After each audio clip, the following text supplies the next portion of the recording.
Hello, and welcome to the MetalDisciple.com Metalheads podcast. My name is George Washburn. And I'm Buke.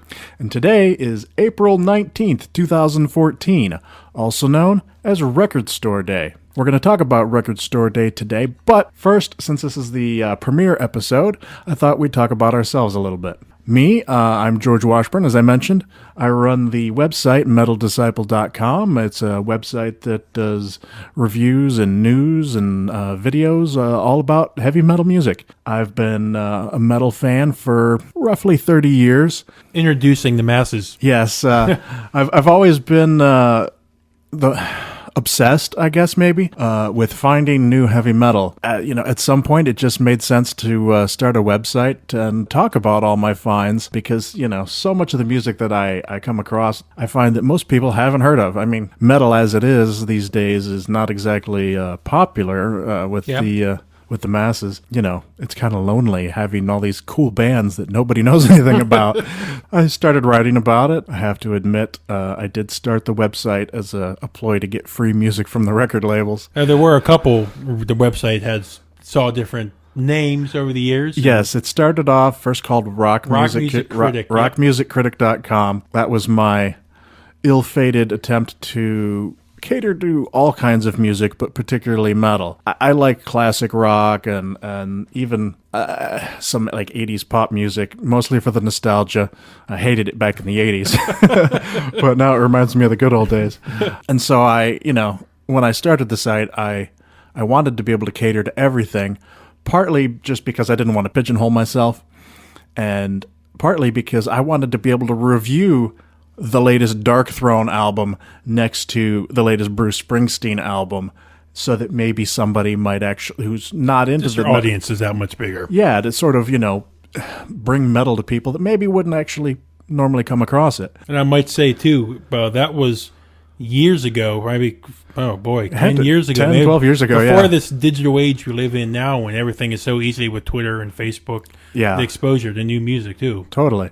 That kind of failed miserably in the sense that by the early 2000s, anything that was not metal really kind of turned me off. I mean, I like classic rock, but, most of the classic rock bands aren't really doing anything good these days. So it was really just metal music on Rock Music Critic. And so at some point I said, nobody really gets the Rock Music Critic thing. It's metal music. Fuck it, let's just change the name to Metal Disciple. Yeah. I was a little concerned at first that people would think it was a religious website because of the disciple part. So I tried to put as much evil stuff on there, to skulls and stuff, to make sure that people understand it's not a religious website. It's disciple. The disciple part actually came from an 80s early proto-thrash band called Attacker. They were one of the early Metal Blade bands. Their album Battle at Helm's Deep, and they have a song off that called Disciple. And it fucking blew my mind when I first heard it on this Metal Blade compilation back in the 80s. And I still today love this song. And I was listening to the song around the time that I was trying to come up with a new name, and I was throwing around all sorts of horrific possible names for the site. I was like, Disciple, that's such a cool. And it's true. I'm a true disciple of metal. Of all the various things in my life, this is the thing that's been a constant for the last 30 plus years. It's like a religion to me. While the site is not religious based, metal, I hate to go all Manowar on you, but metal is like my religion, I know it is. I'm not as crazy as that comes across, but I thought it was a cool idea, so that's what I went with for the site. Yeah, so, And now, a couple hundred reviews later, a successful 365 Days of Metal video series on YouTube. That was grueling. 2013, I did I'm a photographer as well as a metal guy. And a couple years ago, I did a 365 project where you take a different photo every day of the year. And it's to keep you engaged with photography, to help you build up your skills by making you come up with new ideas every day. I decided that it would be a cool way to engage people with the site, to do a different video every day for a year about a different album, and just, help people learn about new bands. What I didn't really account for was the fact that taking a picture a day is relatively quick and simple. Shooting a video every day and editing it and posting it, Oh my God, 2013 Because was hell. For those of you who don't know George, he's a perfectionist. With a lot of things he likes to do. He likes to make sure it's perfect. And, Who, me? yeah. Likes to make sure it looks well, sounds well, backgrounds well, everything's done well. Yeah, so by the time 2013 rolled to an end, I was ready for a break. I took a couple months off from writing, reviewing, whatever, decided to spend that time being creative and rebuilding the Metal Disciple site. I like to do that every year or two just to keep things fresh. Although, as soon as I finished this latest incarnation about a month ago, I turned around and started all over again. I knew it was just a matter of time. Yeah, well, there were things about it that didn't pan out the way I wanted them to. So anyway, that's me. Let's hear about you. Myself, being a guy in his mid-30s, I am new to the metal scene. You're not new. Well, not new to it, but... Newer than me, but... I guess maybe the proper word to use is late. Makes sense. In my teenage years, before I started driving, I never really listened to music. I never really went out and bought CDs. I was never... going out and spending my allowance. I was always spending it on video games and stuff first. Then my junior year in high school came around. One of my best friends at the time suggested I go with him to take a trip to Best Buy for the new Pantera album that was being released. Pantera! Exactly. Reinventing the Steel was being released. And I thought, hey, I'll take a trip down with him. And we went there, we went and picked it up. I'll never forget driving home in the car that first time, hearing that CD, and it was almost like the first time you discovered yourself. Discover, like they say, the first time you have sex, and your eyes are open to something, a pleasure that you had never experienced before. A boy and his metal. Exactly. The first time hearing Phil started in with the screaming lyrics. If I'm correct, I think Hellbound is the first track, and Vinnie Paul on the drums, Dime starts in with the guitar. It just spoke to me. I was never one of those people that the lyrics at the time didn't speak to me, but it just captured me. And my best friend, Matt, at the time, he still is actually, introduced me to George, because Matt was in a band. And, Soul Mason. Yep, Soul Mason. And through some family and friends, Matt had known George, and Soul Mason needed website work done, so I was recording their album, yep, too. doing the album, recording that, doing the website. So George came to a couple of the shows. I met you there, and it's funny now that I think about it. When we met, was actually sort of like we didn't get along. Yeah, we didn't get along because it's funny. It's like you said. That. I haven't thought about that in years, but it was like, I don't know. You said something. It was on the message board. Yeah, and it's like something secondhand, and I was just like, "Who's this Buke motherfucker? What the hell is he talking shit for? Fuck him, Matt. Yeah. Who is this asshole?" And he's like, "Buke's cool, man." And I was like, "I don't know." I remember that. Yep, exactly. All over message board drama, which, hey, being a fan of video games, still happens now on message boards now. So George and I, about the early 2000s, started hanging out, started going to shows. I took him under my wing. Yep, and this was again. I had just had the Pantera CD. That was really my exposure to it. And, of course, like a lot of people, I'm not from the South, but I thought Pantera was the greatest thing ever. I went out and bought every CD in their catalog. It's a good place to start. It is. It's a great introduction band. But then, at the time in the early 2000s, record stores were still a thing.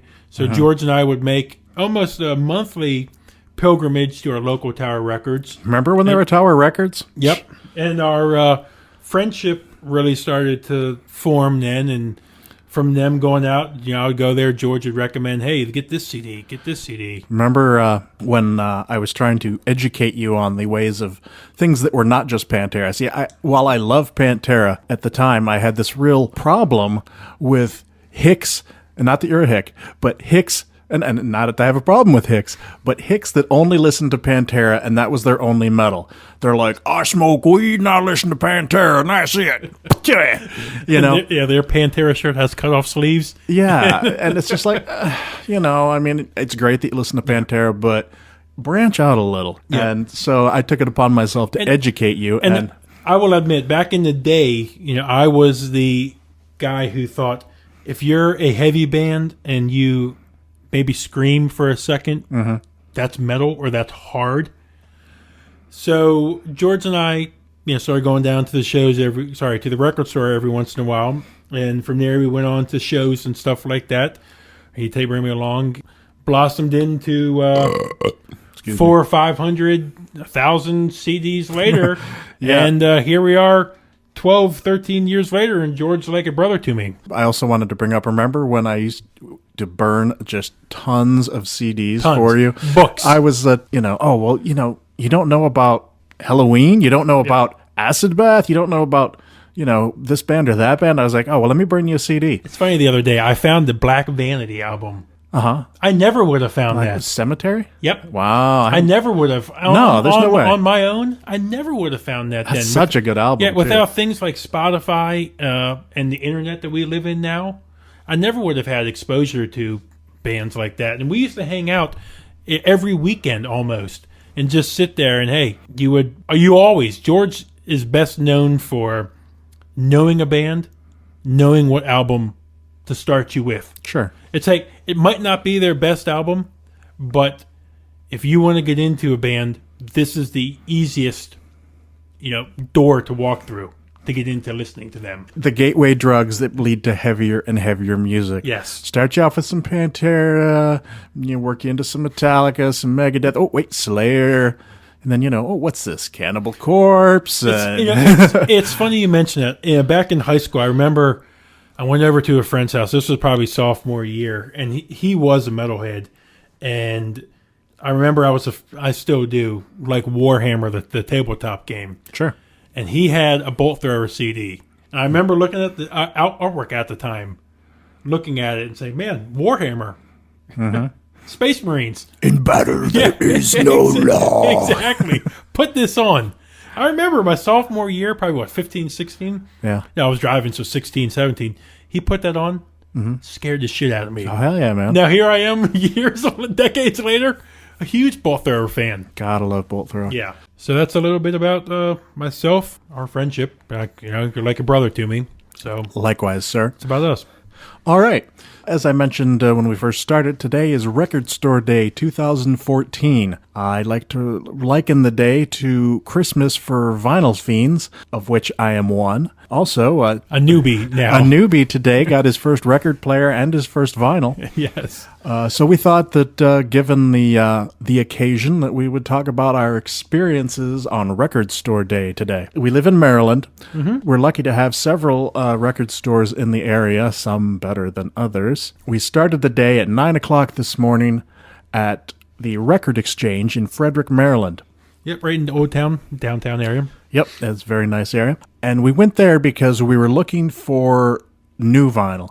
Now, there's some stores that are good for new vinyl. There are some stores that are good for used vinyl.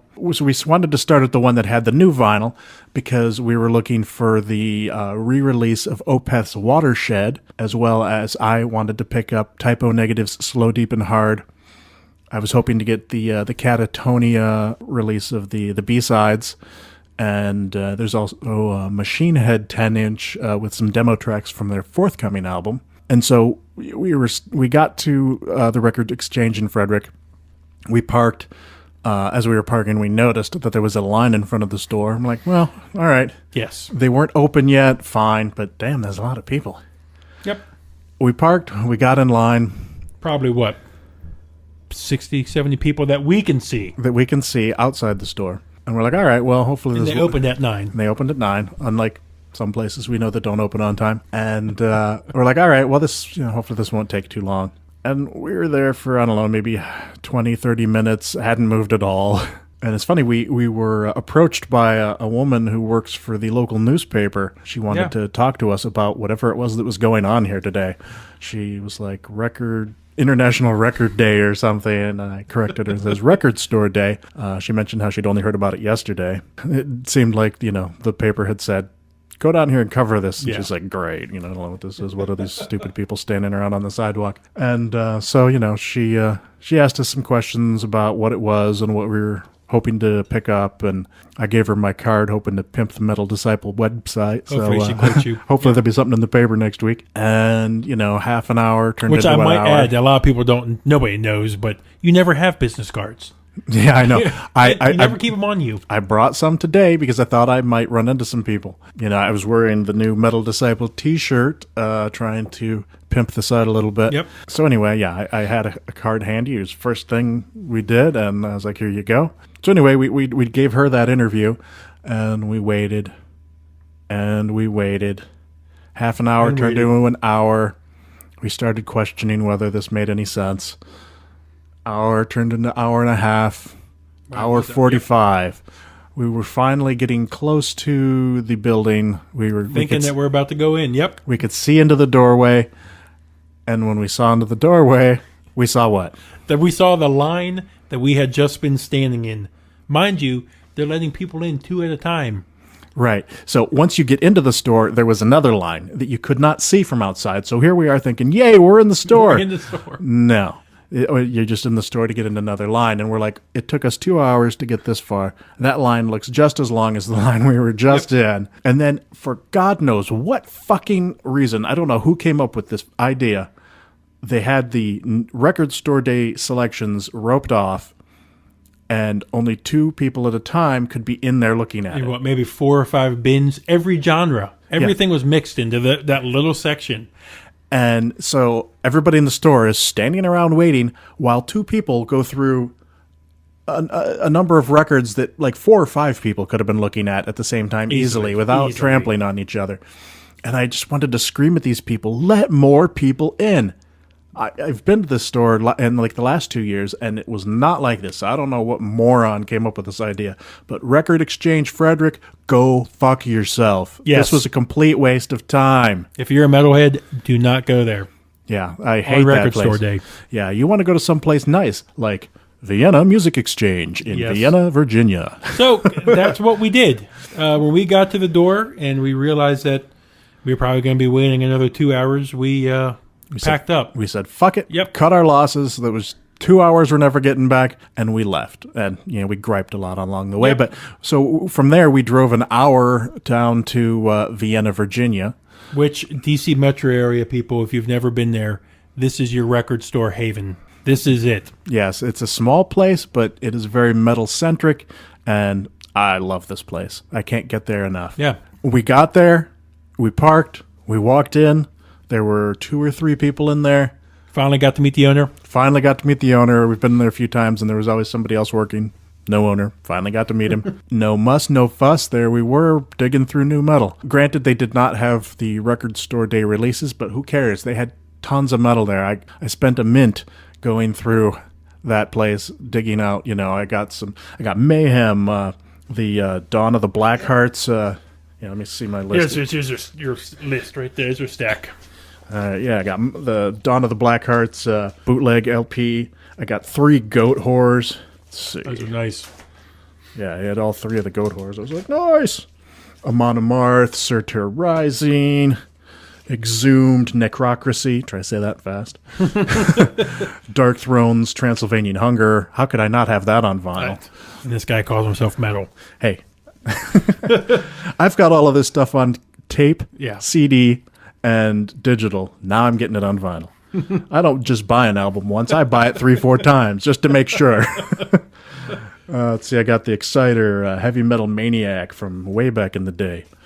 Another one of the Elf albums featuring Ronnie James Dio, Trying to Burn the Sun. These ones we got later. Oh, yeah. That's true. I was just going through all the stuff that... Those are what you got at Vienna. Yeah, those were the Vienna ones. So anyway, that sort of took some of the sour taste out of our mouth from going to fucking Record Exchange in Frederick. Fuck them. May they burn in hell. Oh, sorry. Is that a little bitter? A little bit. That was a great experience, as always. By then, it was, 12, 1 o'clock. About 1, yeah. And we said, you know what? Let's go back to Frederick. Since we're going home anyway. Let's go back. Let's swing by the Record Exchange. Let's just see what they have. Because you had told me in years past on Record Store Day, you've gone in after lunch.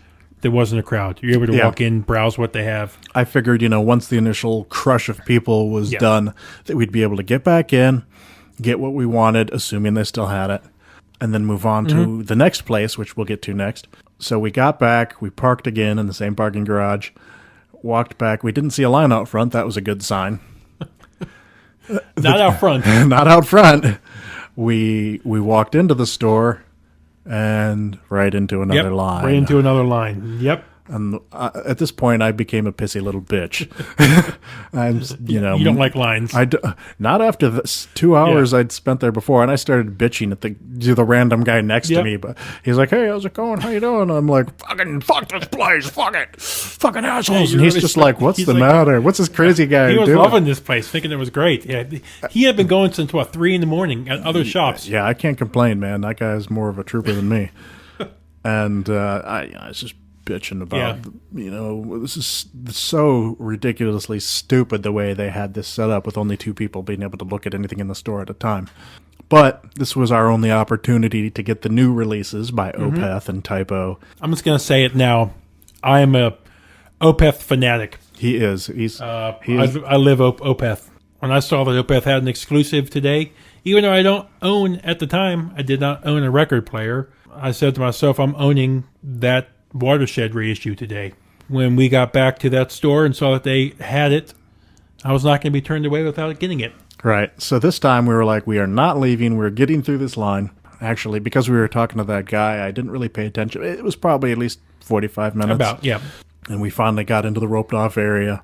It was going to really suck if we went through almost 3 hours of waiting not to get the albums we wanted. And I was actually shocked because some of the guys who we saw walking out when we were standing in line were wearing metal shirts, and there were a couple of vests and stuff. So who knows how many they bought to start with? But we walk in that roped area, and there was 5 Watersheds. Yep, at least 3 or 4 of the Typo negative, slow, deep, and hard. So I was happy there. I didn't get the Catatonia I wanted. Didn't get the Machine Head. I picked up a Kingdom of Sorrow. Their second album was $10. Yeah, that was nice. What else did I got the Dimmu Borgir In Sorte Diabli, whatever it's called. And I thought there were some other ones too. We got those at the other store.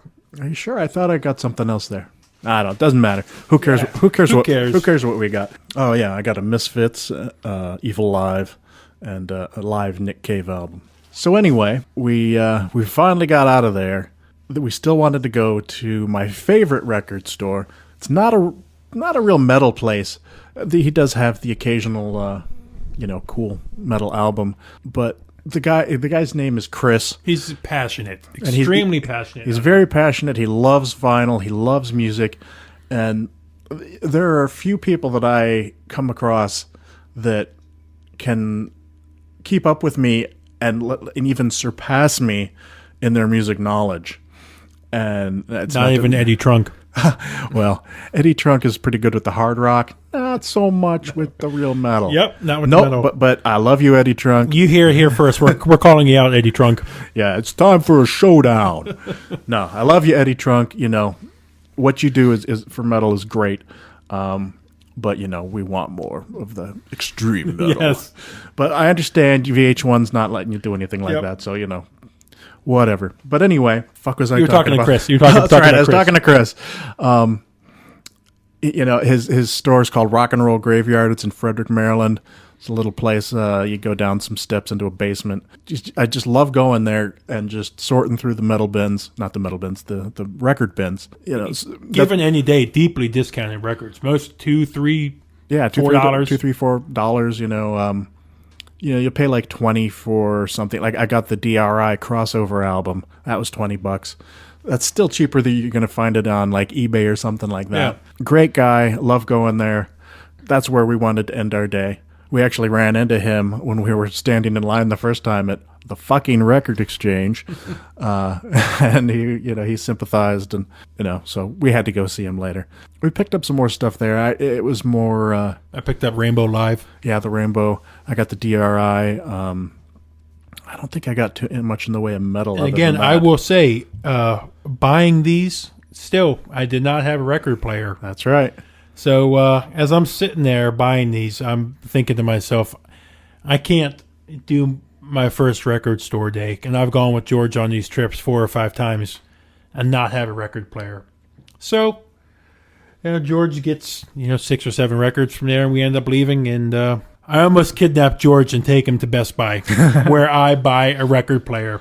Yep. Nothing top of the line, nothing super special, but one that serves its purpose. I got to admit, I got a little misty-eyed when my boy got his first turntable. Yes. Yeah. Here I am. So now I think he can't wait to be done with this so that he can go home and play with his new toy. Yes, you're like a proud dad today. That's right. So that's our record day 2014. Yeah, the best laid plans. Let me tell you, it did not turn out quite the way I wanted it to, not the way I planned it to. Worked out fine for me because I got Opeth, but but ultimately it was a good day. Yep. Alrighty, so I thought next we would sort of get into what each of us have been listening to lately and enjoying. So, Buke, What are you listening to these days? Boy, I think it came out a week ago, maybe 2 weeks now. The new Steel Panther record. You gotta love them. All You Can Eat. It's their fourth album, if I'm correct. No, third, if I'm correct.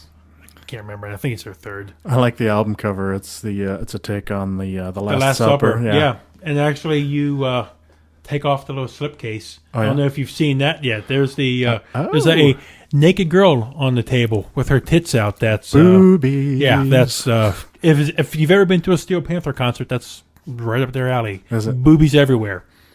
So you're not expecting anything original or innovative here out of Steel Panther, but if you want good, best way I can put it, amusing, amusing 80s glam rock, done with 2014 production value.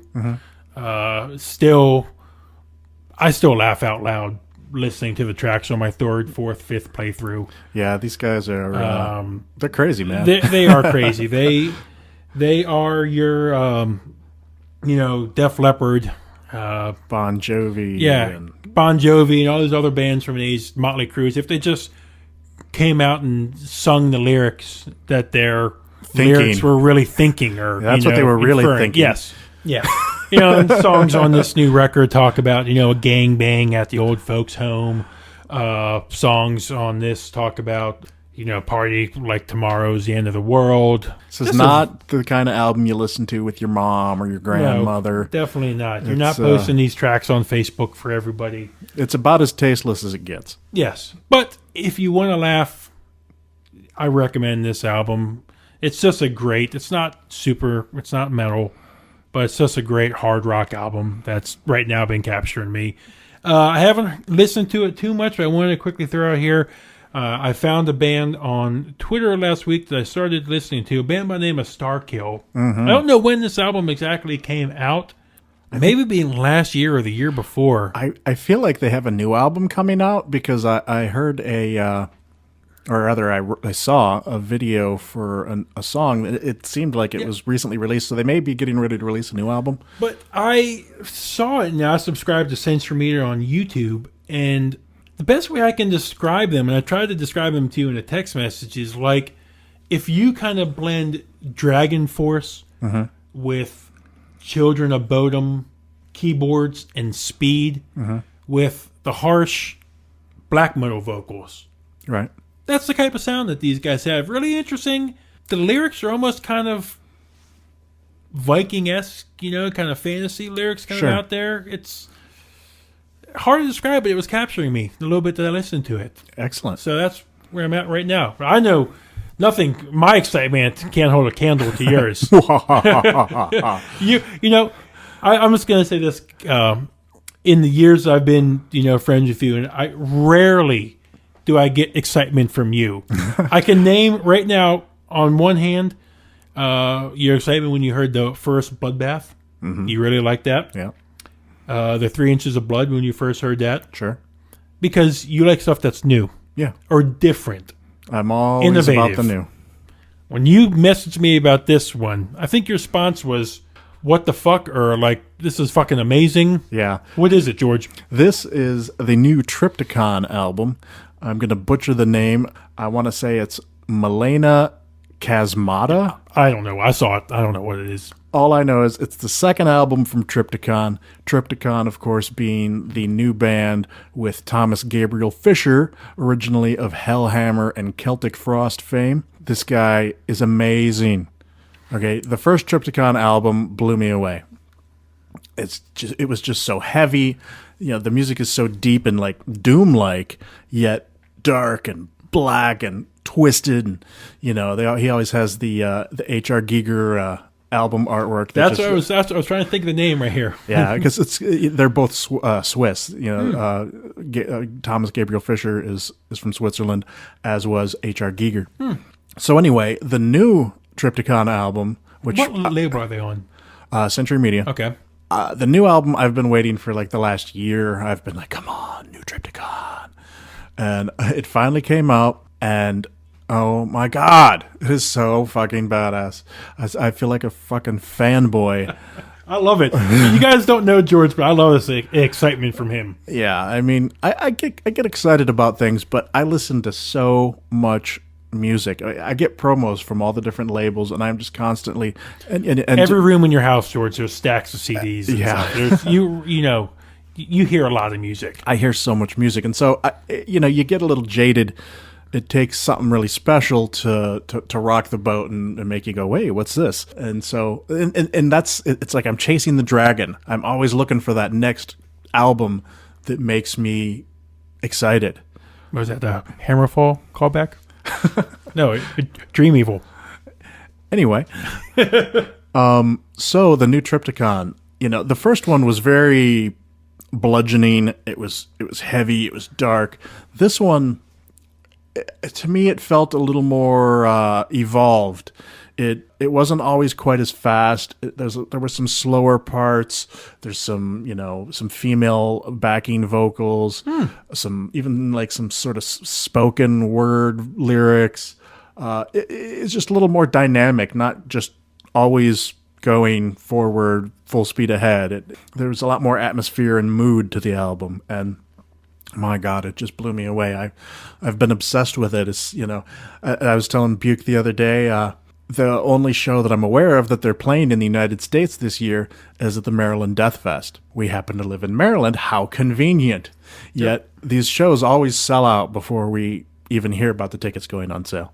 We live in Maryland, have yet to go to the Maryland Death Fest. And we've been to hundreds of shows. Yeah. So they're playing on a Thursday.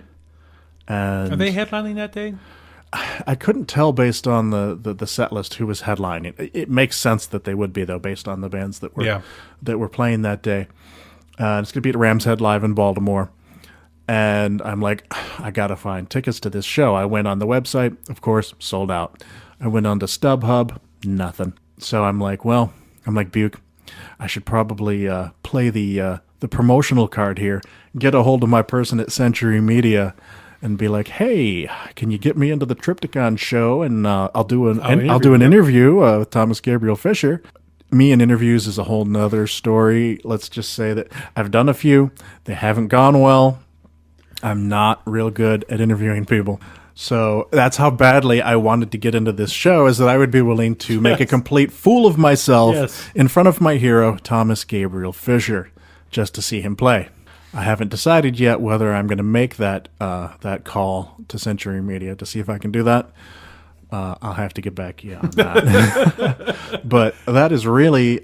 if you had to rate this, 5 out of 5, 10 out of 10? This is a 10 out of 10. This is my perfect metal album. I think you quoted me. Your second message, you already said this is your album of the year. That's right. What I said was, is it too early? Yes. Being only April, is it too early to declare an album of the year? Because honestly, the bar has been set, and this is the album to beat this year. And honestly, I know there are a lot of good albums yet to come out this year, but it is going to be tough to beat this one.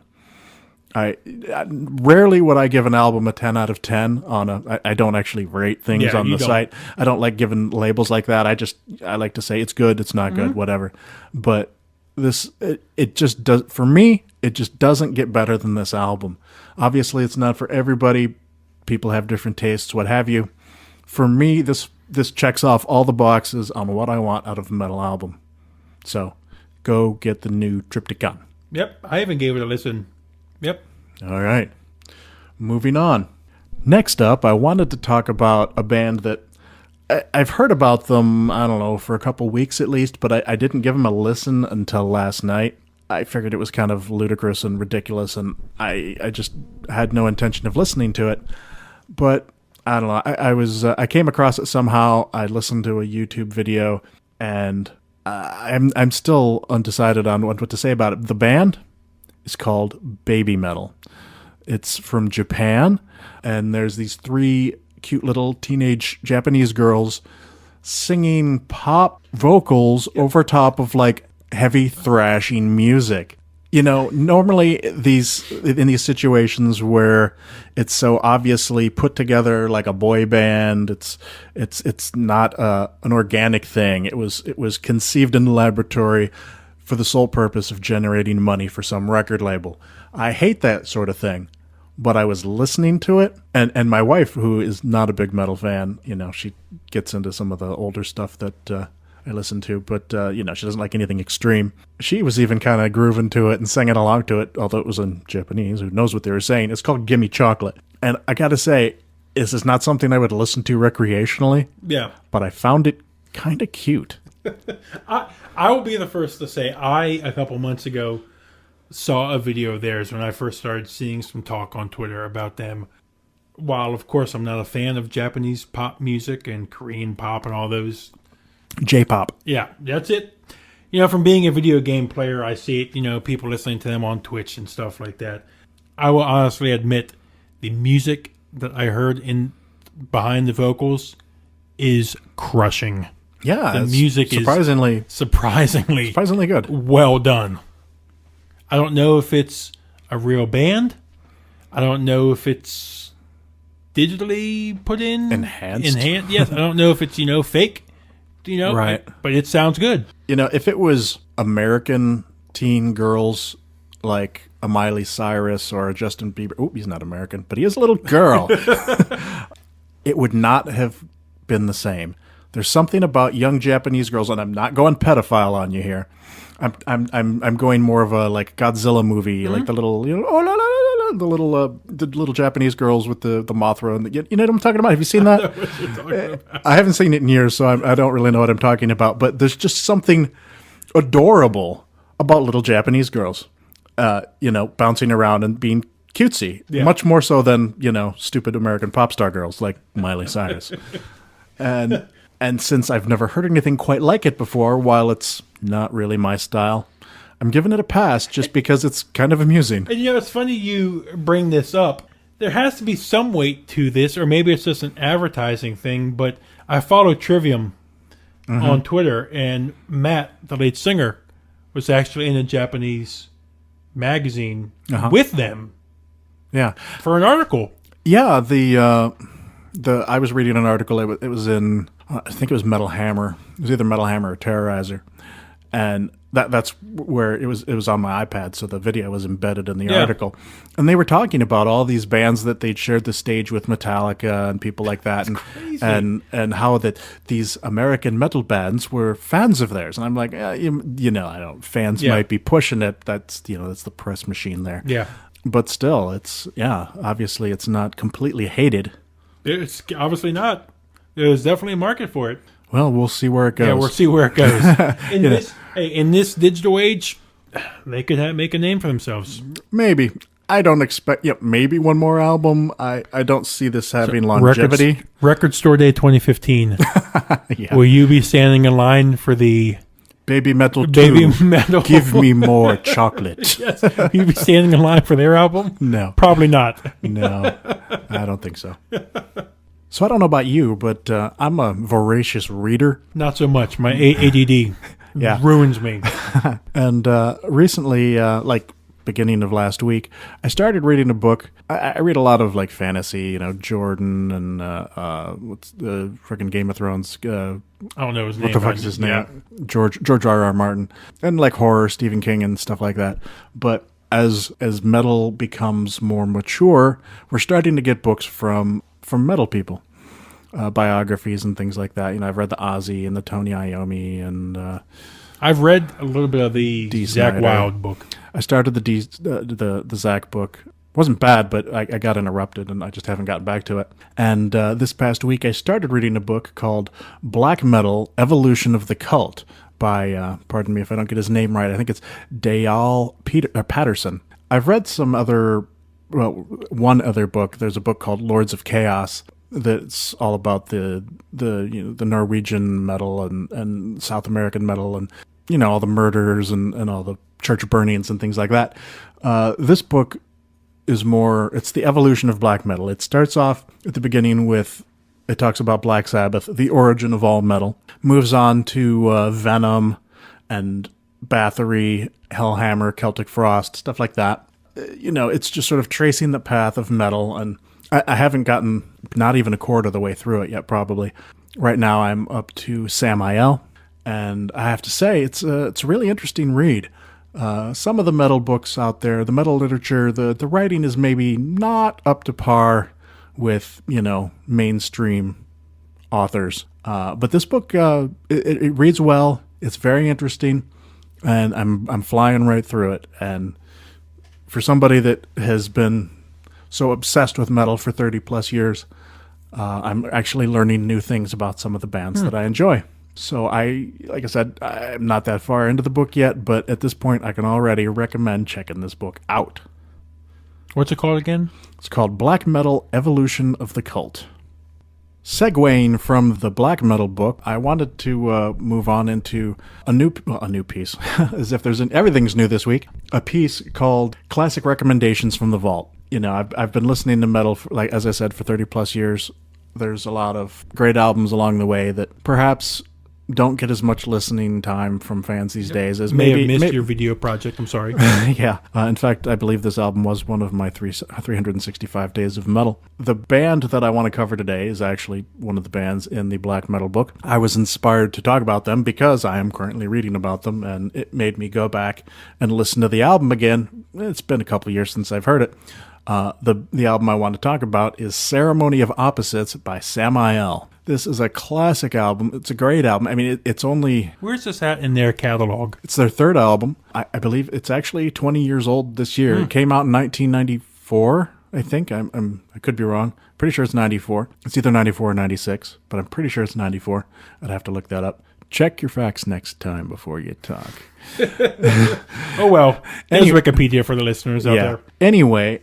Great album. This was my first album that I heard by Samael, and it just blew me away. It's not the one you gave me to start with back in the day. I probably gave you Passage, that the is next what you gave album. Me. Yep. That's another can of worms. But Samael started out as a black metal band, also from Switzerland, like my beloved Thomas Gabriel Fischer, and they were black metal.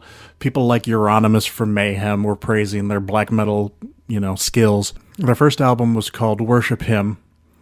Very black metal, very dark, harsh vocals, And then their second album, Blood Ritual, the production ramped up a little bit. It sounded a little cleaner, still really, dark and evil. Ceremony of Opposites was a real leap forward for the band. I want to say that this is maybe not the first symphonic black metal album, but if you listen to the song Baphomet's Throne, the intro of the song is like keyboards and drums, and it's very Dimmu-like, really. Wow. This album actually came out the same year as Dimmu's first album. Wow. And Dimmu's first album was not symphonic. No, it was not. So I think this was really probably inspirational to people that were starting to form the idea of symphonic black metal. And it was just so cool at the time. The earlier black metal stuff, it was raw, it was harsh, it was cold. This album introduced a little bit of a groove element. It had a little more, I can get in the pit to this and I can shake my booty. Okay, it's not that groovy, but it had a little more groove to it. Yeah. The production was once again a little bit better. And it set a precedent in extreme metal. And so I wanted to talk about that album today and, recommend that if you haven't heard this album, if maybe you're only more familiar with their later stuff that's a little more progressive, you should check this album out because it is killer. And my classic recommendation from the vault, also going back to 94, I just picked this up the other day, is the 20th year anniversary re-release of Pantera. To bring it back to the start of the show, their release of Far Beyond Driven that has been digitally remastered. Sounds killer. Now I have to ask, does the album cover on the reissue, does it have the original cover? That's inside. Or does it have the dude getting plowed in the butthole cover? It has the blue cover, the guy, that one. The original cover, the dude, it's inside. Okay. I know I'd seen that before, but... yeah, that's inside. I don't know if is it a dude? It could be a girl. It could be. Who knows? It looks like a girl. I'm not sure. I think it might be Phil. No, don't you go there. I would not argue with Phil if he wanted to be driven. Yes. Sorry, Phil. I don't mean anything by that. I love you. It's your, standard reissue of an album. Again, digitally remastered. They added in a live concert from Donington in '94 as the second CD, packaged with, I believe, extended liner notes. So that's my classic recommendation. The hardest album to ever debut #1 on the charts. Hell yeah. Still a killer album to this day. Strength Beyond Strength, Slaughtered. Becoming. Yes, Becoming. That's God-sized. That album is just freaking classic, start to finish. This reminds me, and I neglected to mention it to you.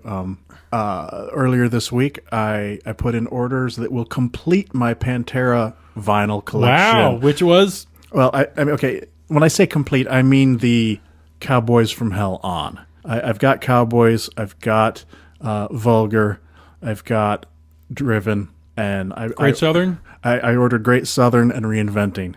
Reinventing's on vinyl. Yes. I did not know that. Is official live on vinyl. I don't know. I didn't look. I only really generally go. I'm going to say it now for future episodes. I'm a fan of live CDs, live albums. I know a lot of people don't like it. I like that, capturing that moment in time. While it might not be the best, vocal quality or guitar quality, I like that. So in fact, today I purchased the Mastodon. Mastodon, that's right. I'm not a big live album fan. The exception being Iron Maiden's Live After Death, greatest live album ever. It's not that I mean, actually, I picked up that. No, I think Binge and Purge may be better. No, I know that pulls from a couple different. I don't know. We shall fight them on the beaches and on the landing grounds and in the, whatever. I also really like, and I got this recently, the Dio live, like Sacred Heart in Philadelphia '86 album. I picked that up. That was really cool. Anything Dio is good. And since he's not alive, live is good. So yeah, my Cowboys on Studio Pantera collection is now to be completed. All original? No. They're reissues, like Rhino reissues or whatever. But you take what you can get. However, I now have my sights set on the pre-Cowboys from Hell Power metal albums. Power metal, something or other in the jungle. Yeah. I can't. I can't remember. I know these things. I have them on CD, but I can't, off the top of my head, recollect them. But some of them are available on vinyl, and I'm coming after them next. All right, well, I think we're going to wrap up this premiere episode of Metalheads. This was the first episode, and hopefully there will be more in the future. Again, my name is George Washburn. And I'm Buke. Please, if you like the podcast, leave us some comments, write us an email. If you have any questions. If you have any questions that you'd like us to talk about. If you want George's input, decades surrounded in this music. If you want his input and you're an old veteran, send in anything. Yep. We'll check it out. We'll listen to it. We'll review it. Well, we may not review it. Maybe on the podcast. Maybe not on the podcast. Yeah, we may give a quick second mention if it's... Give it a nod or something. Yeah. But I'm so buried in promos that 90% or more of the stuff that I get never is going to get reviewed. There's just not enough days in the week. Yeah. But make sure to check out the MetalDisciple.com website. You can find us on Facebook. We're on Twitter. We're on YouTube. You can find all that information on the website, MetalDisciple.com. gmail.com. All right. I think that's it for this week. Hope you enjoyed it. Let us know what you think. Take care. Until next time.